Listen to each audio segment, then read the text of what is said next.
si dhidi ya mtu na mtu. Vita vyetu si dhidi ya mtu na mtu. Japokuwa mtu anaweza kufanyika kuwa mlango, lakini vita vyetu si dhidi ya mtu na mtu.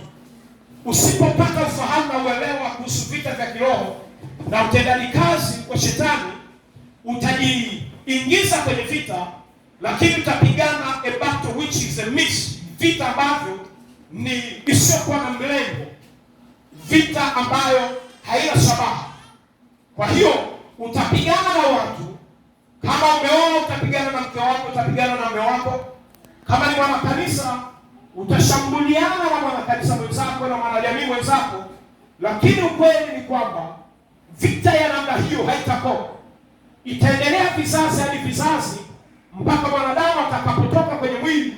Hiyo vita ambayo unaipigana, kwa sababu unapigana vita, lakini unapoelekeza silaha sipo mahali adui alipo. Kwa hiyo mtaumizana, na Biblia inasema angalieni msilane, msiumizane. Haleluya.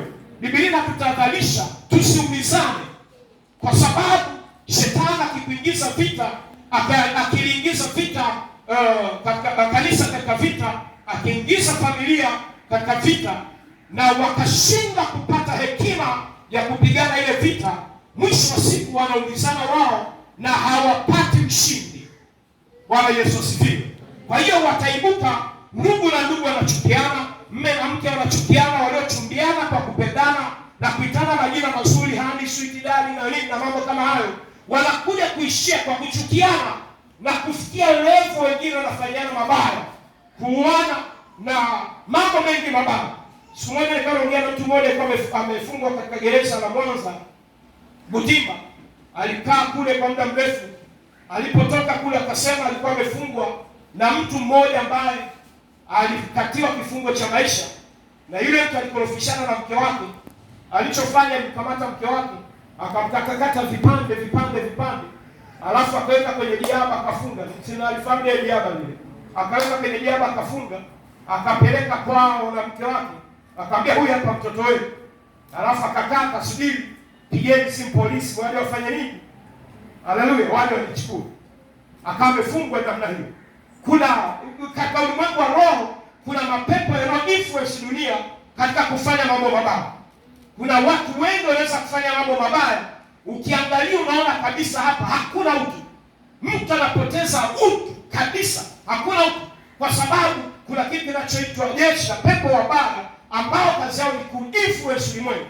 Kazi ya kanisa, Yesu alipoliita kanisa, aliwaambia kwamba akawapa nguvu waende wasimame kinyume na hizo nguvu, waende wasimame na hizo roho. Haleluya.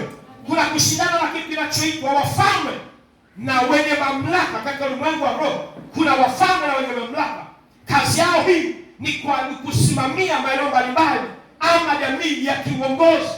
Wanaweza ku-influence mawazo mbalimbali kwa wanaosimamia, kwa wanaotawala, kwa wanaoongoza, na mwisho wa siku wanaweza kaamua maamuzi yasiyo sawa, maamuzi yasiyo sahihi. Kwa kazi ya kanisa ni kusimama katika nafasi ili kwamba kuwakilisha ufalme wa Mungu na kuzuia ufalme wa giza.